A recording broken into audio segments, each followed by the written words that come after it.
যে বিসিএস আছে এটার মূলত বিজ্ঞপ্তি প্রকাশ করা হয়েছে।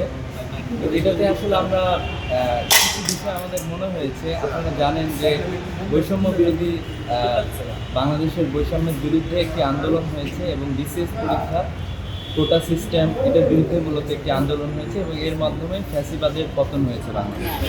এই আন্দোলন থেকে মূলত পতনের যাত্রা শুরু হয় একবারে শেষে।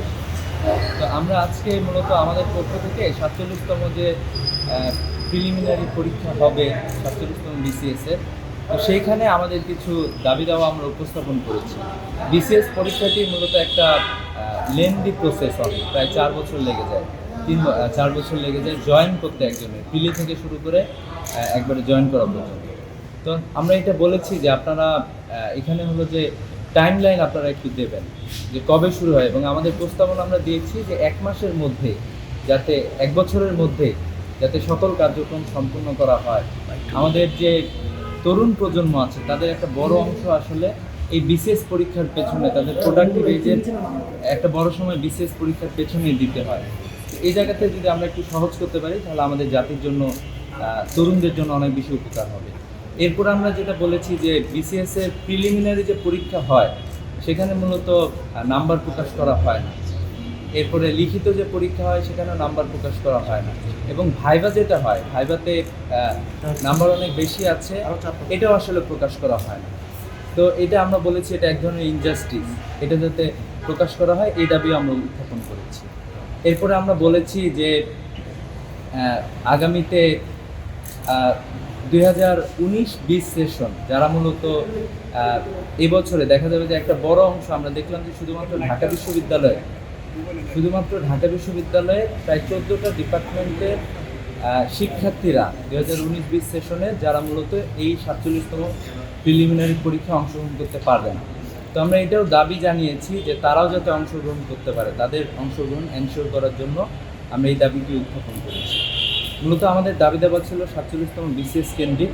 এরপরে আমরা তাদেরকে এটাও জানিয়েছি যে আমরা মূলত এই দাবিগুলো নিয়ে এসেছি সাধারণ শিক্ষার্থীদের পক্ষ থেকে, এবং আমরা তাদেরকে বলেছি যে সাধারণ শিক্ষার্থীদের পক্ষ থেকে যে দাবি দাওয়া উত্থাপন করেছি 47তম বিসিএস কেন্দ্রিক, আমরা হচ্ছে যে সাধারণ শিক্ষার্থীদের সাথে ফার্দার কথা বলে আমরা অলরেডি কাজ শুরু করেছি আরও কী কী সংস্কার দরকার বিসিএস পরীক্ষায়। তো এই দাবিগুলো আমরা তাদেরকে বিস্তারিত উপস্থাপন করি। একটা অংশ ক্যাডারে জয়েন করে আর একটা বড় অংশ নন ক্যাডার হয়, কিন্তু নন ক্যাডারে যারা পাশ করেন তাদের হচ্ছে যে নিয়োগ প্রক্রিয়া এটা অনেক জটিল এবং অনেক সময় সাপেক্ষ। আমরা বলেছি যে এটাও আপনাদেরকে সংস্কার করতে হবে 47তম বিসিএস থেকেই। এই দাবি আমরা জি আমাদের এখানে হচ্ছে যে আমরা ইনশাল্লাহ আপনাদেরকে দিয়ে দেবো। এটা আমাদের এখানে 4টি দাবি আমরা উপস্থাপন করি। একটি বিষয় জানতে চাই যে আপনি যে দাবিগুলো উপস্থাপনের কথা বললেন যে যারা হচ্ছে অনেক প্রক্রিয়ায় আছে তাদের জন্য সময়সীমা বাড়ানো হয়, এরপরে হচ্ছে আপনার সময়সীমাটা কমিয়ে নিয়ে আসে 1 বছরের মধ্যে।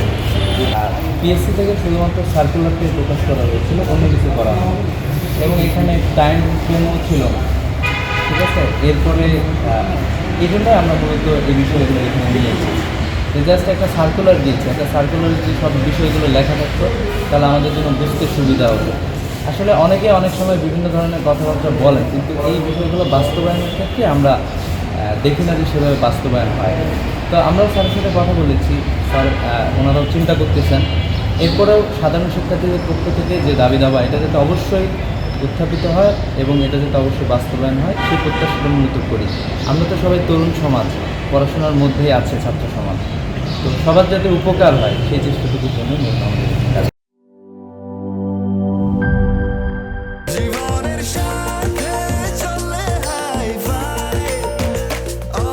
স্বাস্থ্যকর অল টাইম, সব সময় অল টাইম হেলদি লাইফ।